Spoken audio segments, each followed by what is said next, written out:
Mark chapter 15, beginning from verses 40 to chapter 16, verse 8. Hear the word of the Lord.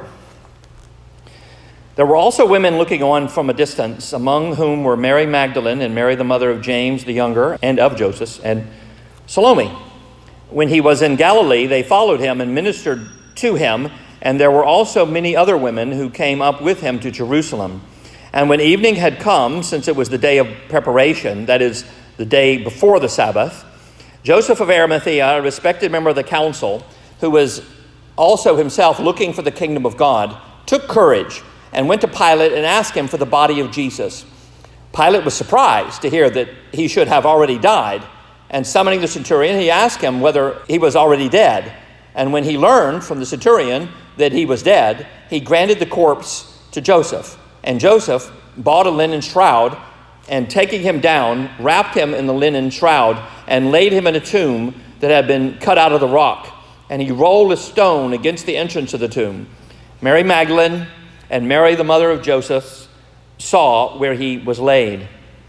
When the Sabbath was past, Mary Magdalene and Mary the mother of James and Salome bought spices so that they might go and anoint him.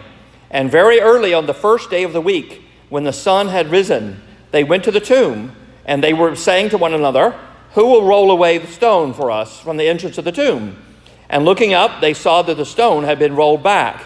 It was very large. And entering the tomb, they saw a young man sitting on the right side, dressed in a white robe, and they were alarmed. And he said to them, "Do not be alarmed. You seek Jesus of Nazareth, who was crucified. He has risen. He is not here. See the place where they laid him? But go, tell his disciples and Peter that he is going before you to Galilee. There you will see him, just as he told you." And they went out and fled from the tomb, for trembling and astonishment had seized them.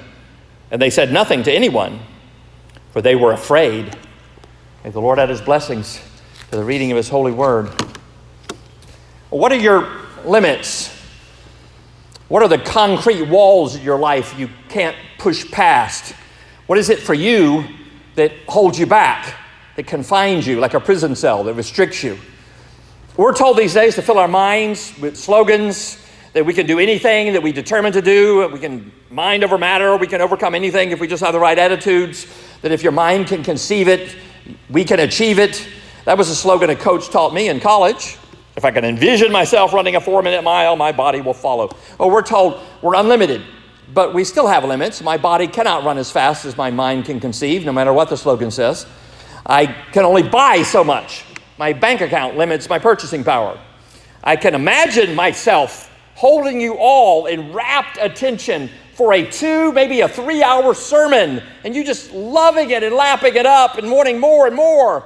But, sorry, I can only keep your attention for so long. I'm limited. What are your limits? One of the slogans people like to fill their heads with is, "Age is only a number." It was supposed to spur us on to maybe to work out, exercise, eat right, try new things, dare to prove that we aren't limited by our getting older, stay young. It might work for motivating you for a while. Maybe poverty has been your cage, limiting you so that you had to work, and that's all you've been able to do because you got to break out. You think of the limitations of being poor. Pull yourself up by your own bootstraps. And maybe it worked. Now you're free of the limitations that you grew up with when you were poor. Some people think that the gospel, especially the message of the resurrection, is like those slogans. It's a mind over matter gimmick, something to inspire us to push past the limits, like age is only a number. If the mind can conceive it, the body can achieve it. Pull yourself up by your bootstraps. He is risen. They're all inspirational slogans. It's the story of the improbable, almost the impossible happening, like winning the lottery, they say. It's the sloganeering, the inspirational value of it. That should give you the boost that you need to push against your limits. And who knows? Like the lottery, you might even achieve the improbable. There's only one problem with all that. It's a lie. You can't, by mind over matter, positive thinking, make your body overcome the limitations of age or death. There are some limitations you have no natural way of overcoming. You are limited. Some people find that depressing. Certainly not what you want to hear on Easter, but we need to know first that we are limited and that we can't overcome all our limits, not the limits of sin, certainly not of death, by just wishful thinking, by the right slogan, by being like the Christian Scientists. That's what they say. If you can imagine it, you can call it into being. Or the prosperity gospel people. Just call it into being with first we convince ourselves of what we want, and then we confess it, and that makes it come about. That's not the message of the resurrection. It's not the gospel. Well, then what are we to do? We're limited, but we can't overcome the limits. Are we left with the depressing reality of being limited by our upbringing, limited by our weaknesses, our poverty, our sins, by the relentlessly creeping of old age and eventually of death? The escape to a fantasy world where we can burst through all the limits with our slogans? Well, that just doesn't work. So what are we to do? Slogans, motivational speaking, positive mental attitudes, pulling yourself up by your bootstraps, that isn't enough. What are we to do? We see that here in two parts of this passage where life exceeds the limits. Well, first, it's not about a slogan. It's not about us convincing ourselves of a reality we want to overcome. It's not what we think. Like, this is not a story about adjusting our attitudes, about how the right attitude or technique can inspire us so we can eventually overcome any limits. First, it's not about us at all. It's about Jesus. It's about how Jesus had a life that could not be limited. And we see that here in two parts. First, Jesus was dead. Second, Jesus is not dead. Death is the one thing that even our culture knows we can't sloganeer or chant or meditate or motivate our way out of. We might think we can never grow old, be as strong and spry at 60 as we were at 20. By the right attitudes, we can get into Harvard. We can pull ourselves up so far by our bootstraps that we'll be a billionaire. We can grow a megachurch in Providence, North Carolina, or whatever. But we'll admit, if we can get anyone to talk about it, they'll admit it, they'll slow down to think about it, that death is a hard and fast limitation. LeBron James might overcome his age, he's 40, to lead the Lakers to the championship, but Bill Walton won't. He's dead. Here, Jesus was dead. Mark wants us to know that clearly. He's emphasizing that point. Jesus was dead. Now, Islam denies that Jesus was crucified and died. It teaches that he just ascended into heaven, never died. But the New Testament, especially here, is absolutely clear, bringing in several witnesses to testify that Jesus was dead. In fact, it's so emphatic on that, you wonder what's going on. Mark wants us to know, especially, so do the other Gospels in their own different ways, that Jesus definitely died. First, there are the women here from Galilee, especially two Marys and a woman named Salome, who had come down with Jesus to Jerusalem. One of the Marys, repeatedly identified here as either the Mary of the mother of James, the younger, and Joseph, is apparently, by looking at Matthew, you see, the mother of Jesus, right? She's not identified as the mother of Jesus because this is not about Mary. No one should take the glory away from Jesus, especially at the resurrection. Not the Easter bunny, not nice new outfits, not even his mother.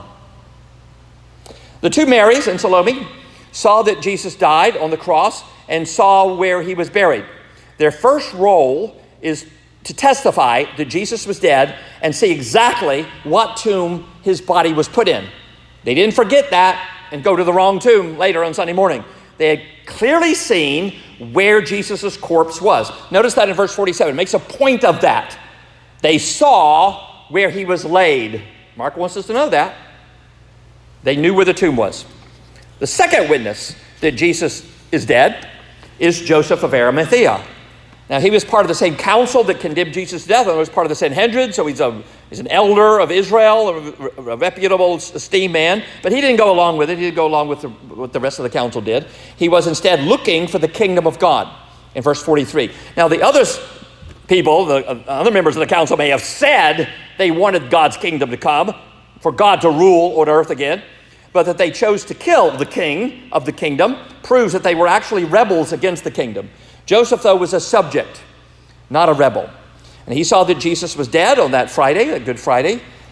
Seeing him dead, Joseph wanted to give him a proper burial. Now, normally crucified men were not buried, at least not properly. The Romans might leave the dead bodies on the crosses to let them rot, or for animals and birds to pick them apart. In Israel, the Jews had scruples and sensibilities that corpses should be buried the very day they died.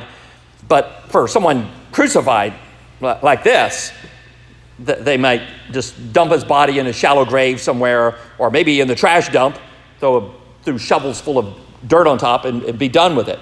Now, for the Romans, though, it's not enough just to kill a rebel, someone they think is a rebel, not even to crucify him. If he's the king of the Jews, well, Pilate may want to leave his body up for days or even weeks to make an example out of him. You think you can rebel against us? This is what will happen to you. A proper burial may be off limits. He might even want to crack down on any followers of the crucified man here, of this king of the Jews. So it took a lot of courage for Joseph of Arimathea to go to Pilate and dare to associate himself with Jesus by asking for the body, clearly identifying himself. I'm with Jesus. And that takes some courage when he's dead. But Joseph took courage in verse 43. Notice that it tells us that. He took courage. He did just that. Joseph testifies to Pilate that Jesus was dead. Now, the third witness that Jesus was dead was the Roman centurion. The same man who, as Jesus died on the cross, breathed his last, in verse 39 said, "Truly this man was the Son of God." Now, Pilate was surprised to hear Joseph report that Jesus was already dead. Notice that already in verse 44. Already dead. To Pilate, that was fast. It seemed too soon. Men could survive days being crucified. Jesus had been a healthy man, probably in his low to mid-30s, strong enough to single-handedly clean out the temple of money changers. Remember that? And so apparently strong appearing, that he intimidated anyone who tried to use the temple area as a shortcut. So he looked like a strong, healthy young man. So there's no reason that a man like that should be dead already. And so Pilate wants to confirm it. He asked the centurion, the leader of the execution squad, "Is Jesus dead already?" Yes, he was. Jesus was dead. Notice how intent Mark is to get us to see that the death of Jesus was confirmed multiple times. Pilate is surprised that Jesus was dead. He asked if Jesus was dead, asked for confirmation. It is confirmed that Jesus was dead. Mark is belaboring this point to refute any wacky conspiracy theories that maybe Jesus didn't really die, maybe he just passed out on the cross, and when they put him in the tomb and then he came back to consciousness, he woke back up again, and then that's how he got out. No, it's confirmed by the centurion. The centurion is an expert on killing people. That's basically his job. And he confirms that Jesus was killed. And so Pilate granted, notice it says, the corpse, in verse 45, uses the word corpse. Just like in English, in the Greek word here, corpse, that means a dead body. If you just said a body, generic dead body, well, it could be alive or dead. But the Greek word, just like the English word corpse, is definitely dead. A corpse, by definition, is dead. So Pilate granted the corpse to Joseph. And Joseph had bought a linen shroud in verse 46 and took down the corpse and wrapped it in the linen. He lays the corpse in a nearby tomb and rolls a large stone over the entrance. These stones would probably be shaped like a huge disc and be on a ramp that sloped downward so that it would be easy to slide the huge stone into place to close the tomb, but very difficult to push it back up to open it. It would probably take several strong men pushing together to get the thing back open. Now, tombs limited who could come in. Of course, no one ever thought that you need to limit the dead from coming out. If death is an absolute limit from which no one comes back, Jesus is limited, if it is that. Jesus was dead. But point number 2, Jesus is not dead. Jesus dies on the day before Sabbath, Friday. Any part of the day or night counts as the whole day. So that's one day. The next day is the Sabbath, from sundown Friday to sundown Saturday. That's 2. Then the first day of the week, which begins on sundown Saturday, what we would call Sunday, but it's evening of Saturday, toward dawn. That's three days in the tomb, limited by death and a heavy stone disc. The three women who had seen Jesus die and seen him be buried, the two Marys and Salome, come with spices in chapter 16, verse 1.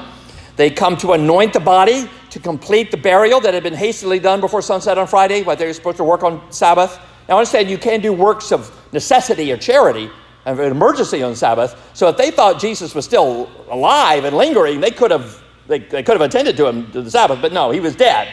So they could leave him there and they could finish the burial process on the first day of the week, on Sunday. So they aren't coming to revive him with smelling salts. They aren't coming to do therapy, hoping he'll recover. He is, as far as they know, beyond help. The limitations of death don't allow him any help, they think. They can show their respects by giving the corpse a proper burial, but that's all the limits of nature will allow. And 2,000 years of scientific and medical progress have not changed that one bit.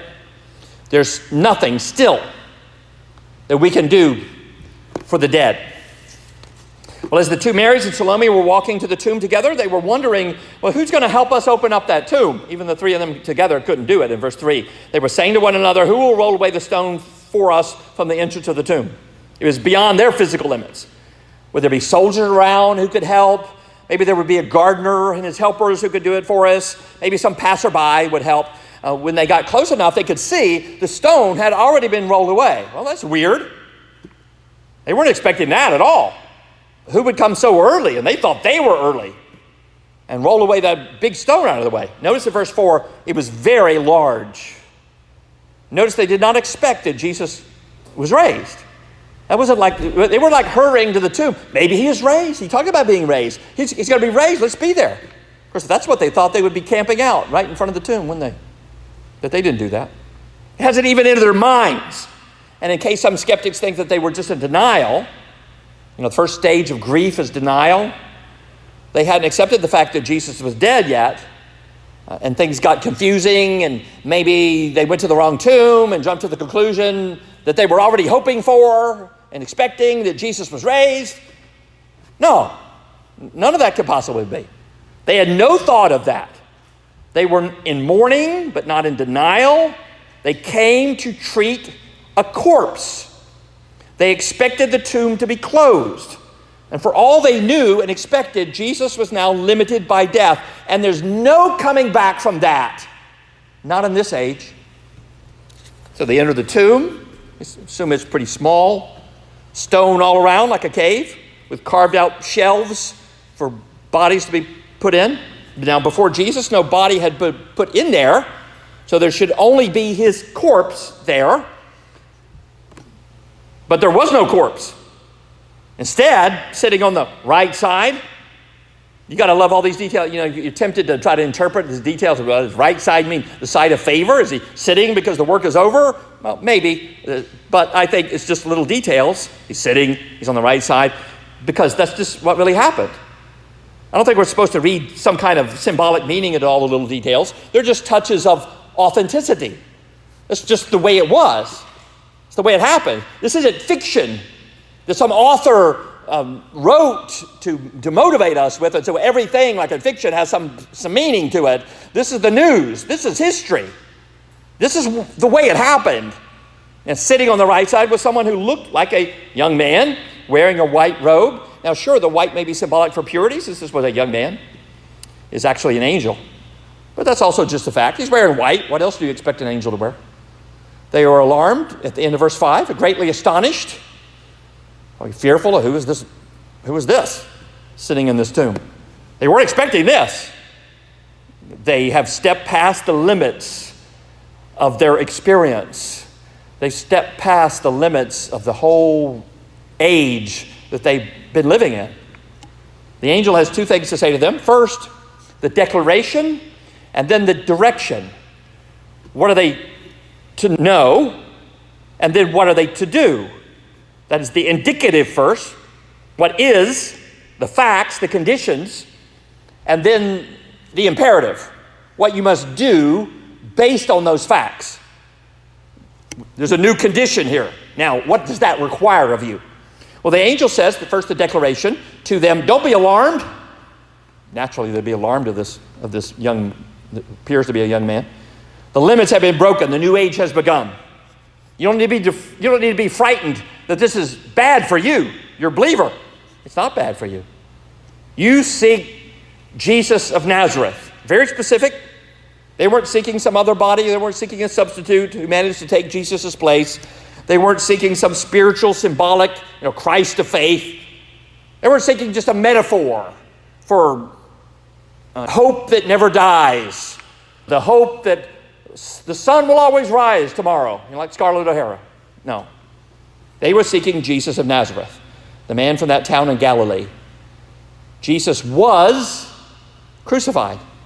Again, in case we miss the point, so that we fully understand that Jesus passed over that boundary from life to death and now came back from death to life. He went where nature tells you can't come back from, but he's come back. But in verse 6, he has risen. He has burst through the limits of death. He is not here. He's not here in this tomb. And the angel says, see? The angel here is being the tour guide in this tomb, the first tour guide of the tomb. See the place where they laid him? There it is. It's empty. There's nobody there. Literally no body there. He's not in any tomb. He's not in any other tomb. His corpse hasn't just moved. His corpse is no longer a corpse. It's a living, resurrected body. And that's the declaration. That's the new fact upon which our new life and our new actions are based. Jesus has risen in verse 6. He is not dead.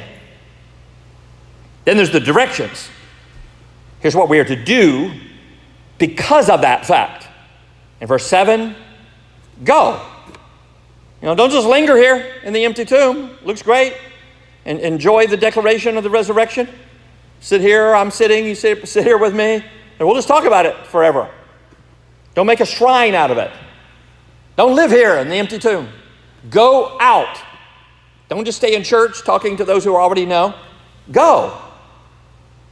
This is why we have a van out there. This is why we go out and pick up kids. We bring them here. This is why we go out of our homes and come back here on Sunday evenings. This is why we have a building that we can use to attract youth so we can go out and come here and tell them. This is why we invite people to come here, or we go out on foot or online.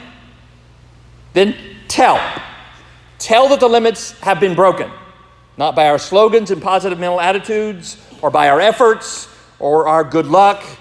We can't raise ourselves from death by our bootstraps. Don't just tell people to try harder. Be more moral.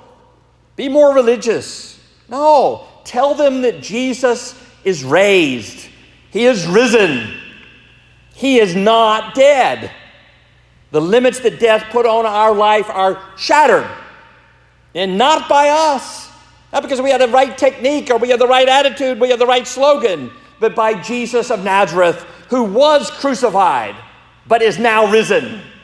Go tell that to people.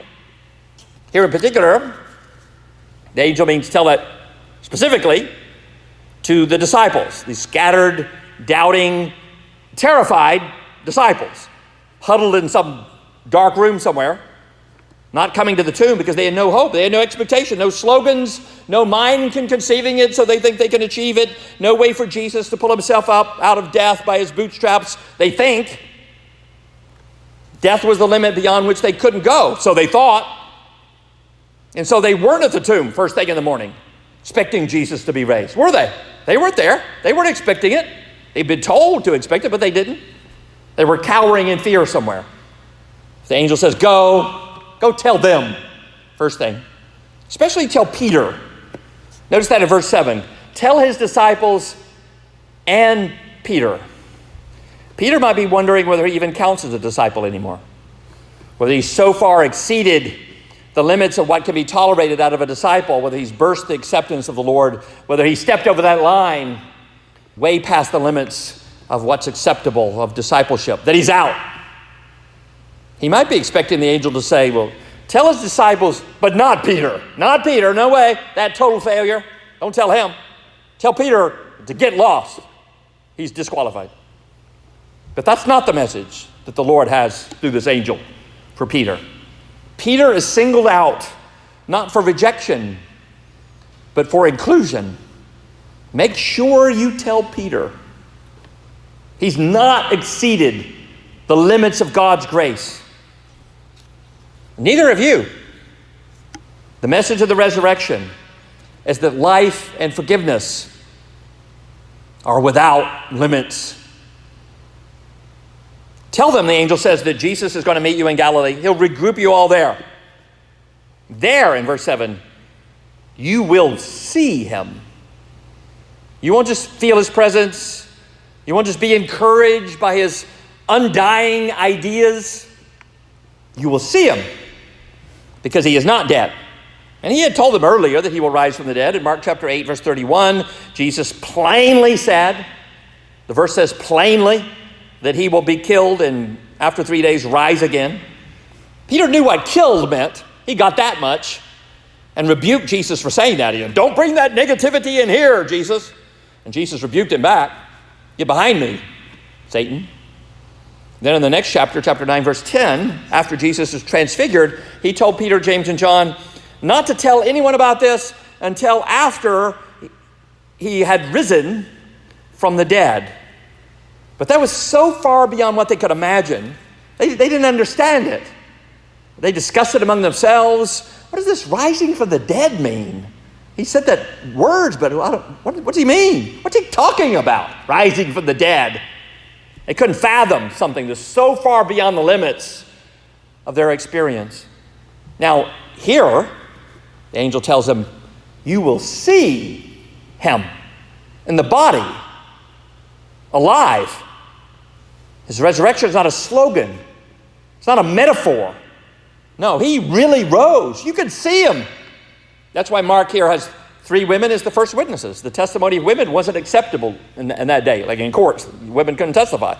The only reason that the Gospels tell us that the women were the first witnesses is because this story, Mark's Gospel, is not just an inspirational story that he made up to tell you, to help you, motivate you, get up in the morning, face your limitations with a smile. If that's what Mark wanted to do, if he was just making this up, he would have had Jesus appear to Peter or to Pontius Pilate or somebody like that. This is fiction, but it's not. It's what really happened. This resurrection is real. It is something God did. It is what God did. You can see in the body. Jesus is alive again, having done for you what you could never have done for yourself, with all your positive attitudes and hopes and bootstrap pulling up. He broke through the limits of death, and he'll bring you along with him from death to life. This is so far beyond the limits of what we expect, what we experience, what we can do, what we can control. So far beyond that it's terrifying. It's just shocking. And so the 2 Marys and the Salome are shaking from the trauma of it. Now, they hated that Jesus had died, but they're terrified that they had just crossed into a new realm, a new age, where life is no longer limited by death, where Jesus was dead, but now Jesus is not dead. And so they go more from fear than from the imperative. They're fleeing the shock, and they run, passing people along the way, but telling no one yet that Jesus' life is without limits. But they'll tell the disciples who told us. Sure, we live in a depressing world, being limited by our upbringing, limited by our weaknesses, by the stalking of old age and eventually of death.